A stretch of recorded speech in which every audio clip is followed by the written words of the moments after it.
What are three lies Wall Street tells retail investors? Kudos to everyone on Wall Street. When I say Wall Street, I don't mean the people that I know, but the advice that has been given. Any common investment and formula that they give you is not the one that they're really using for themselves and their clients. So, like the 60-40 bond portfolio is dead. Number one. Number two, to focus on safety and not growth. I think it's fascinating, and I get it, because you have rules as an advisor or hedge fund manager of what you can and cannot say publicly, and you're not supposed to talk your book, even though the president does.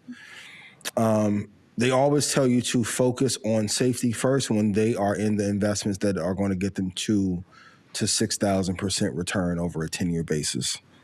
Number three, diversification is always safer than hyper concentration.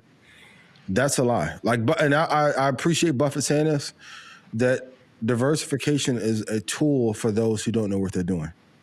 Like, if you know what you're doing, you want to hyper concentrate on that sector across the board. And lastly, investing is boring. Like, if you look at, even though they're having a poor performance this year, since IPO, Microsoft is up 515,000%. Now, I know some people may say, I don't have 30 years to hold. I get it, right? But when you look at the long-term holds of media properties, stocks, real estate, businesses, those returns are astronomical. But somehow they trick us into believing that short-term is the way to go. And I love trading futures. I love swing trading. But there's nothing like a good 10 to 15-year hold. So, yeah, holding for the long term is boring is the last lie that they often tell us. Yeah, I got my three lies, and one of them is similar to yours. I think diversification means owning 30 to 50 stocks. Like they'll tell you like that, right? So we've always stressed I know your thing is 2 tech, 2 index, but yeah, you don't have to own 20 companies, right? Like you could own 5.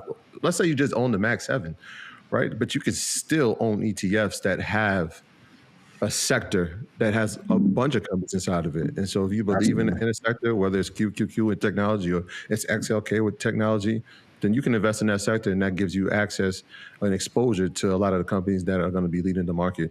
Or you can invest in indexes. Like you said, like it's 2 tech, it's 2 index. That leads you to diversification just by itself. The other one is that you said that investing is boring. My thing was like investing isn't for everyone. Yeah. They try and put that as too difficult. Yeah. It's too difficult. You don't want to do it. You know what? You should have somebody do it for you. You should have an advisor.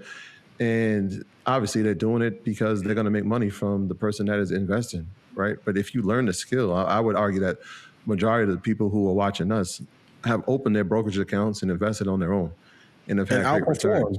That was a layup just now. That was number 3, right? Retail can't beat the market. They don't. Like professionals have better information, better models, better access. How are they going to outperform us?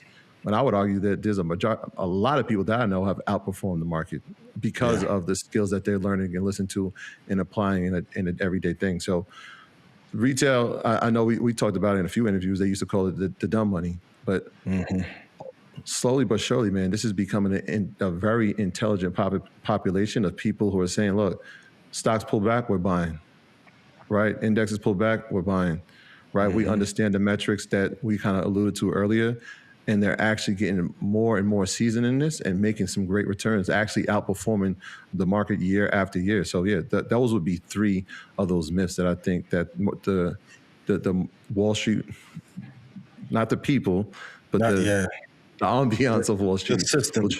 The system of Wall Street, the message that they'll try to get across. Shadi, what about you? What Wall Street are we referring to? The broader ecosystem, not the people that we know, the broader construct and system of Wall Street. Well, because there's 2 Wall Streets. So when you say like one of the greatest myths is saying that a general investor can't beat the market, they're not actually wrong when they're saying that. Which market are we referring to? We're referring to the S&P, or are we referring to S&P? S&P. The market. No, S&P. Because there's a market there's a market where people are getting 30% every single year, no matter what is happening, and compounding, investing in companies that don't even exist and making $5 billion. And that is that's another. Yeah, that's a different. No. That's an unfair. No. Yep. But here's the thing, like that Tell us world. about that market, though. You know what I'm saying? That world, and I know what he's alluding to because we've been in these conversations. Like that world, how many people are even familiar with? Less than half of 1%. That's the problem. So, and it's the problem, but it's tough to bring people to that point when we're still trying to master this, right? So you know what I mean? You know what I mean? And I think tell them about that market, though. No, he can't. I don't think we can talk about that market. Can we talk about that market? I don't think we can talk about that. I mean, we could definitely. I mean, it's one of these things where there's definitely.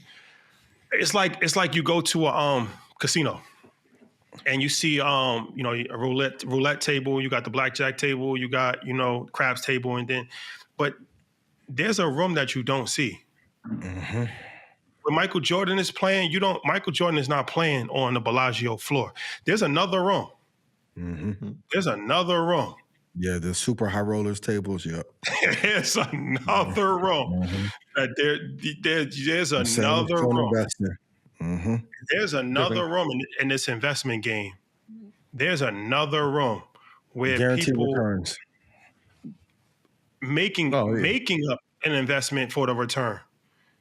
And then making companies go public via SPAC and getting $5 billion on the exit. Trump is showing you this. If you really pay attention, he made billions of dollars off the crypto thing, and then made the UAE buy the coin, and then did the reverse merger. This is not even a real product.